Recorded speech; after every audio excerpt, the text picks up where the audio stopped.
สวัสดีครับพี่น้องทุกท่านมากินข้าวน้ำกันครับกินข้าวก็หมักใหม่กินข้าวก็หมักทุเรียนมากินดูหรอก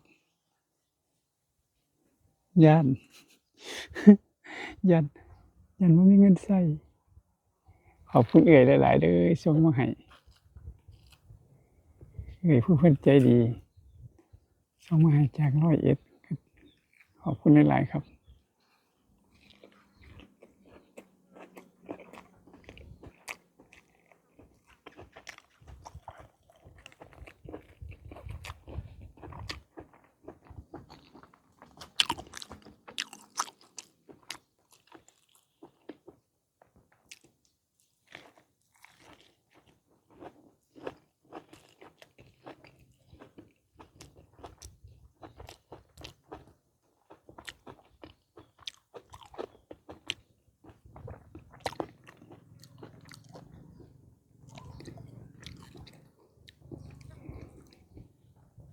บ่น่าสิมักเลยทุเรียน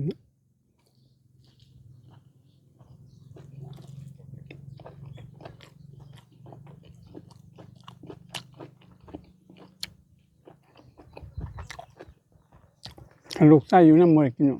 เขาเหม็น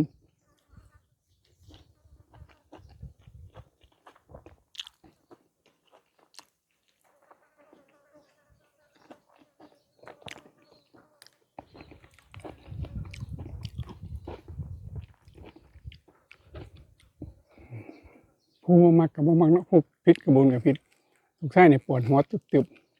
ๆอันที่กินทุเรียนลูกไส้เนี่ยปวดหัวตึบๆผมก็ปวดคือกันปวดหัวเฮ็ดจั่งใดสิได้กินเนาะคิดนะ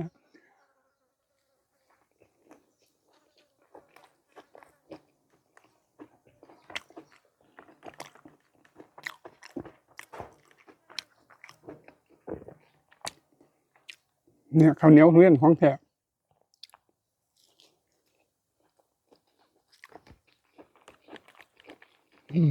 ไม่ว่ายังหมัก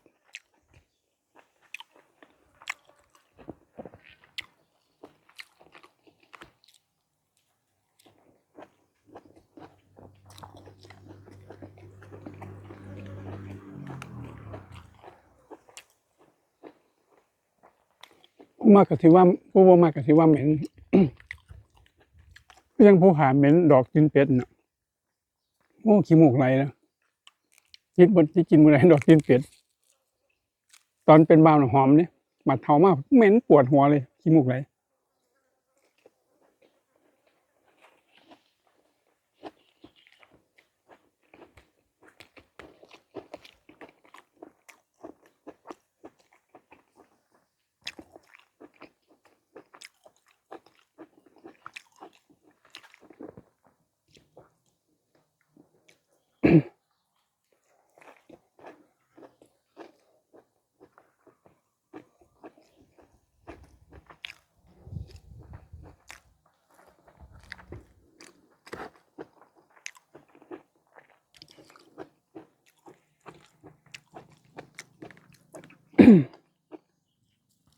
อายตนะ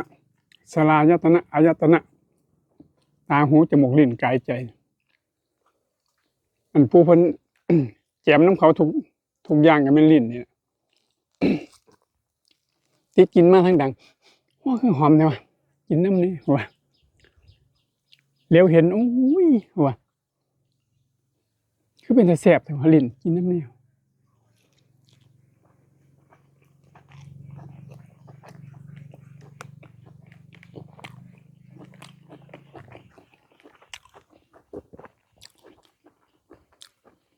ได้ยินเขาเว้าโอ้ร้านอาหารร้านซอยจุเฮ็ดดีขนาดแซ่บๆเจียวขมนี่ลิ้นเอานำแน่ว่า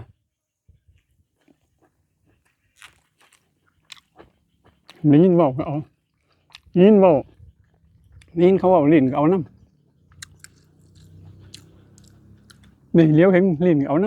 ำได้กินลิ้นก็เอานำ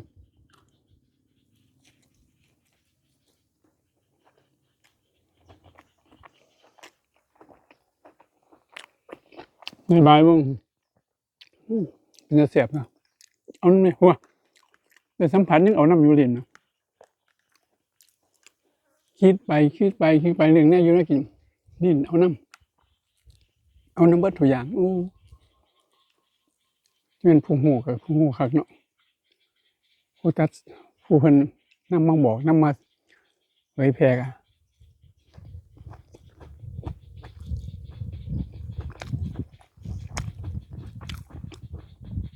แต่ว่าให้เฮาคิดเองคิดบ่ออก